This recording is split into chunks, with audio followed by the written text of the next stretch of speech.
স্বাগত তোমাদের সকলকে। আজকে তোমাদের জন্য একটু অন্যরকম বিষয় নিয়ে এসেছি। সেটা হলো যে ওয়েস্ট বেঙ্গল বোর্ডের ক্লাস 9-এর একটি উপপাদ্যের সহজ ব্যাখ্যা। তো চলো তাহলে সেটাকে শুরু করা যাক। এটা শুধুমাত্র ক্লাস 9-এর জন্যে। তো দেখো, আজকের উপপাদ্যটা রয়েছে এরকম ধরনের: ত্রিভুজের মধ্যমার 3টি সমবিন্দু, এটাকে প্রমাণ করব। তো প্রথমে আমরা ত্রিভুজটাকে ধরে নিই যে ABC ত্রিভুজ। এই ত্রিভুজের 3টি মধ্যমা একটি নির্দিষ্ট বিন্দু দিয়ে পাস করবে, এটা আমাকে প্রুফ করতে হবে। তো এটা প্রুফ করার জন্যে আমাকে কিছু অঙ্কন করতে হবে। এমনি সরাসরি আমাদের হাতে কোনো প্রমাণ নেই যে 3টে মধ্যমা একটা বিন্দু দিয়ে যাবে, সরাসরি আমরা প্রমাণ করতে পারবো না। আমরা একটু অন্যরকমভাবে প্রমাণটা করব, যেটা অবশ্য বইতে আছে। দেখো, আমরা প্রথমে দুটো মধ্যমা এঁকে নিচ্ছি। একটা BE অর্থাৎ EACর মধ্যবিন্দু, BE যোগ করলাম, আর CF, FABর মধ্যবিন্দু। তো এই দুটো মধ্যমা, যেহেতু দুটো মধ্যমা রেখাংশ, তো মধ্যমা দুটো পরস্পরকে কোথাও না কোথাও একটা ছেদ করবেই, এটা স্বতঃসিদ্ধ, এটা প্রুফ করার কিছু নেই। তো BE এবং CF এই দুটি মধ্যমা পরস্পরকে Gতে ছেদ করেছে। এইবার আমরা যে কাজটা করব সেটা হচ্ছে AGকে যোগ করে BC পর্যন্ত বাড়িয়ে দেব। AGকে যোগ করে BC পর্যন্ত আমরা বাড়িয়ে দিলাম, যেটা BCকে D বিন্দুতে ছেদ করল। তার মানে এই AD যে মধ্যমা, এটা প্রমাণ করতে পারলেই আমাদের প্রমাণিত হবে যে মধ্যমা 3টি সমবিন্দু, অর্থাৎ 3টেই G দিয়ে পাস করছে। তার মানে এই AD যে মধ্যমা, এটা প্রমাণ করা যাবে এইভাবে যে D BCর মধ্যবিন্দু, কারণ মধ্যমার যে সংজ্ঞা তা হলো যে কোনো একটি শীর্ষবিন্দু থেকে তার বিপরীত বাহুর মধ্যবিন্দু পর্যন্ত রেখাংশ। তাহলে AD একটা রেখাংশ, এটাতে কোনো সন্দেহ নেই। শুধুমাত্র আমাদেরকে এটুকুনি খেয়াল রাখতে হচ্ছে যে D BCর মধ্যবিন্দু। তাহলে আমাদের লক্ষ্য হচ্ছে Dকে BCর মধ্যবিন্দু প্রুফ করা। তো এটা প্রুফ করতে গেলে আমাদের কিছু অঙ্কন করতে হবে।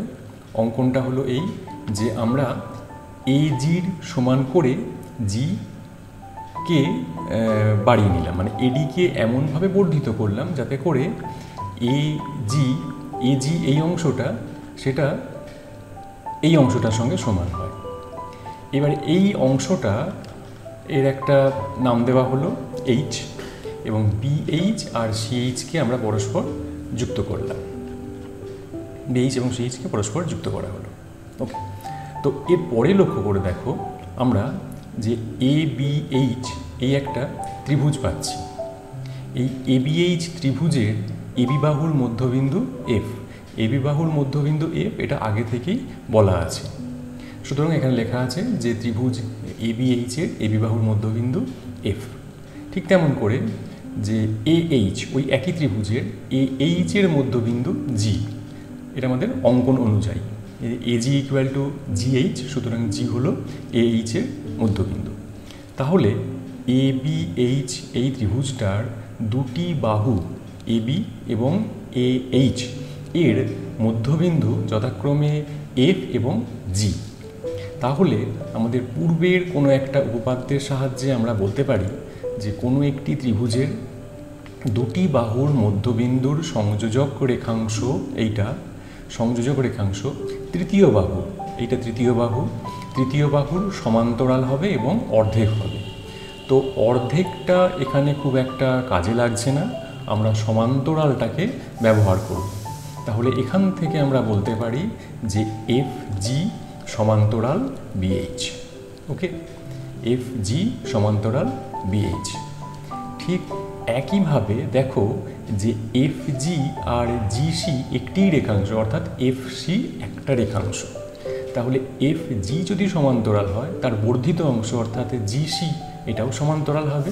সুতরাং আমরা বলতে পারি যে GC সমান্তরাল BH। এবারে আমরা পরের ত্রিভুজটাতে আসি। পরের ত্রিভুজ বলতে AHC বা ACH, এই ত্রিভুজটাতে আমরা দেখি, দেখো এ সি এর মধ্যবিন্দু ই, এটা আগে থেকেই আমাদের বলে দেওয়া আছে কল্পনা অনুযায়ী। ঠিক তেমন করে এ এইচ এর মধ্যবিন্দু জি।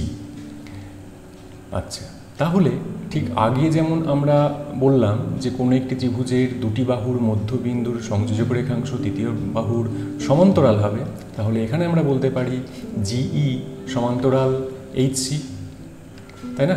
জিই সমান্তরাল এইচসি।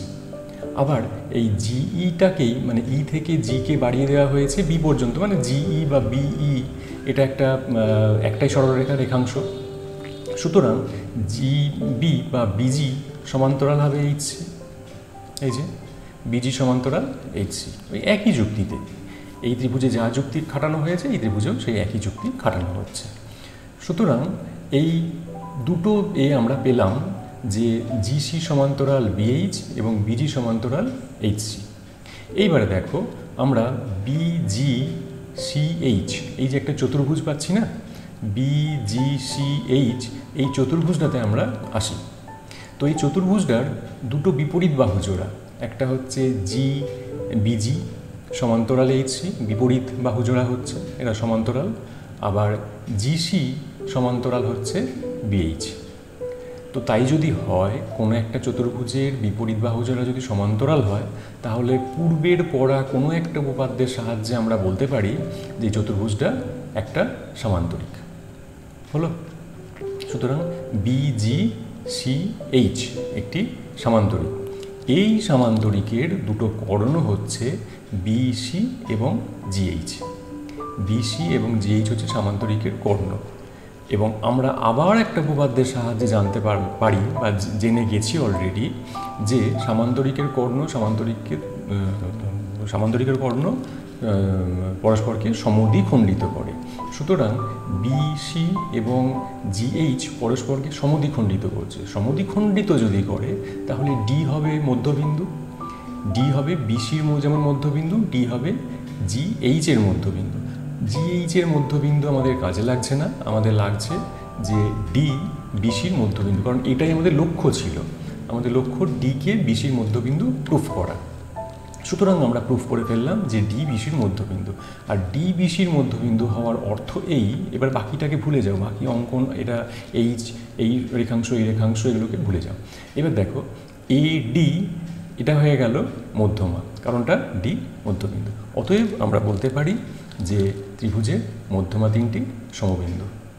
Okay, thank you.